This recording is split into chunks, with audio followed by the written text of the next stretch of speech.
Hello, Reds fans. Welcome to the YNWA Transfer News Channel. Don't forget to like, comment, and subscribe for your daily latest news. Alexander Isak told to submit formal transfer request as Liverpool offer scolded. Henry Winter believes Alexander Isak ought to have handed in an official transfer request to Newcastle United. Similarly, he thinks Liverpool should have put forward a proper bid worthy of his abilities as the summer's major transfer saga continues to unfold. The new Premier League season has kicked off without any resolution regarding Isak's destiny. The 25-year-old was absent throughout Newcastle's entire pre-season program, initially due to a thigh problem, though latterly it became entirely transfer-related. In his bid to engineer a switch to Liverpool, the striker has been instructed to train in isolation whilst reportedly declaring he will never play for Eddie Howe's team again. This included Saturday's curtain-raiser against Aston Villa, which could result in disciplinary measures. Two things should happen here. First, he should put in a transfer request, said Winter, discussing the situation on TalkSport. I know, he wouldn't do that, but why does he deserve a loyalty bonus or any financial recompense from Newcastle United when he's halfway through his contract? Absolutely shouldn't do. Liverpool have also contributed to the saga. At the start of August they lodged a £110 million proposal to their competitors, who promptly turned it down.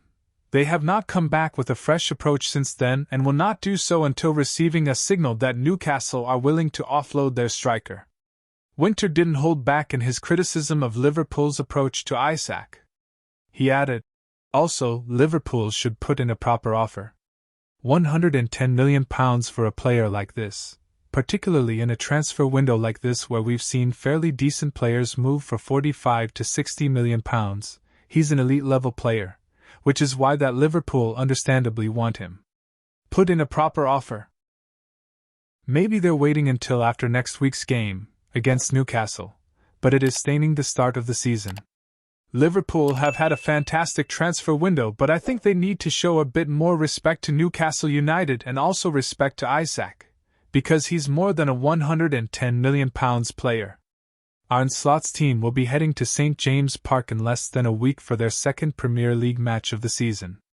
It will be Newcastle's first home game, and Eddie Howe is eagerly anticipating the clash. I think it's always spicy against Liverpool. There's a history with the fixture anyway, said the Magpies boss. It's been an unbelievable fixture over the years in the Premier League, so we look forward to it. We respect them, and we know how good they are. Hopefully, off the back of today, we are ready. Hugo Ekitike debut ranked against Victor Gyökeres after dream Liverpool's start at Anfield. The Premier League's opening weekend saw contrasting fortunes for Victor Gyökeres and Hugo Ekitike following their big-money summer arrivals. Liverpool's summer acquisition Ekitike kicked off the 2025-26 Premier League season in style on Friday, bulldozing through Bournemouth's defence to score the first goal of the campaign. The 23-year-old shone under the Anfield floodlights, setting up Cody Gakpo for a goal before making way for Curtis Jones after 72 minutes of play. In contrast, Gyökeres had a less than stellar debut against Manchester United on Sunday. The Swedish forward, who joined Arsenal from Sporting CP, failed to leave his mark at Old Trafford. After an hour of play, Mikel Arteta decided to replace him with Kai Havertz. To be fair to Gyökeres, making your Premier League debut away at Manchester United is no easy task. Considering the 27-year-old hasn't had much of a preseason due to waiting for the Gunners to seal the deal, a slow start was perhaps inevitable, reports Football London. Data from Boyle Sports provides an interesting insight into how Ekitike and Gyökeres performed on their debuts. Ekitike, who is priced at 14-1 to finish as the top scorer this season, completed 21 passes, took 4 shots, 2 on target, and also provided the assist for Gakpo's first-half goal. Gyökeres, conversely, managed just 9 passes and failed to register a single shot on target, created no chances and was largely anonymous throughout. Indeed, Gyökeres managed only 22 touches, and Arteta will be hoping the striker can rediscover his form swiftly at Emirates Stadium. When asked for his assessment of Gyökeres, Arteta said, "Well, he did a lot of things very good. You can tell, especially in our high-pressing rhythm, that we demand that, especially in the first hour. Again, he took too much time. It's something that we have to work on him, especially there. And then, finalizing situation, he didn't have that many chances to do that because, as I said, on the previous action, before we had to play that last ball that the line was standing still with 40 meters behind, we then managed to put the ball through to exploit his quality. But overall, coming away to Manchester United, winning your first game with Arsenal, it's a good start.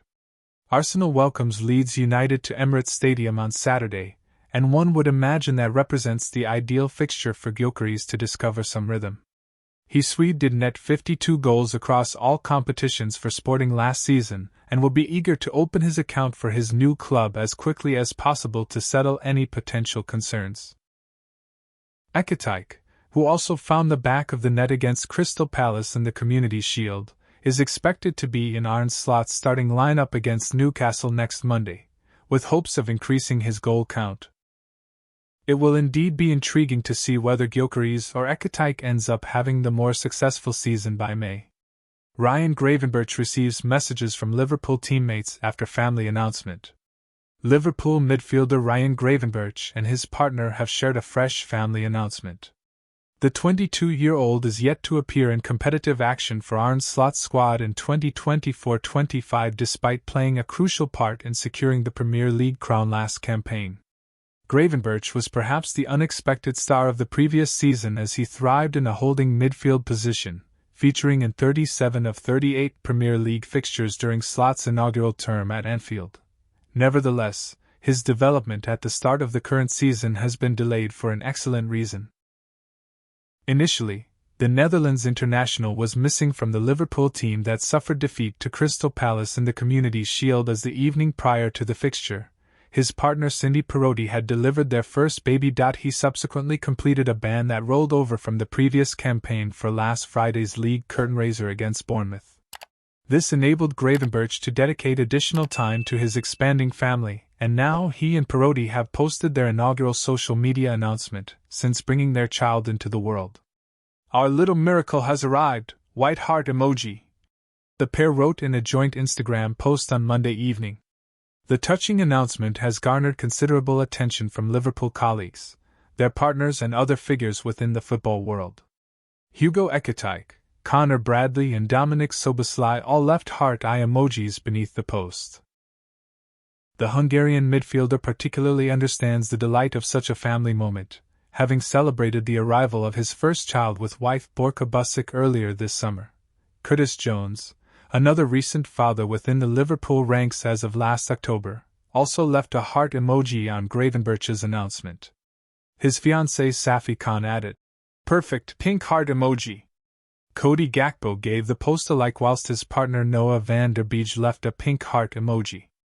Additional squad members demonstrating their backing by liking the midfielder and his partner's announcement included Virgil van Dijk, Alexis Mac Allister, Stefan Bajcetic, Jeremy Frimpong, Andy Robertson, Václav Jaros, Milos Kerkez, Wataru Endo, Harvey Elliott, Ibrahima Konate and James McConnell. Dutch internationals both former and current who engaged with the Gravenberch family news included ex-Liverpool duo Ryan Babel and Gini Wijnaldum alongside Jorel Hato, Noah Lang and Justin Kluivert. Gravenberch must wait another week before making his first appearance of the new season, though he has completed his one-match suspension and can rejoin the Liverpool squad for the forthcoming journey to Newcastle United.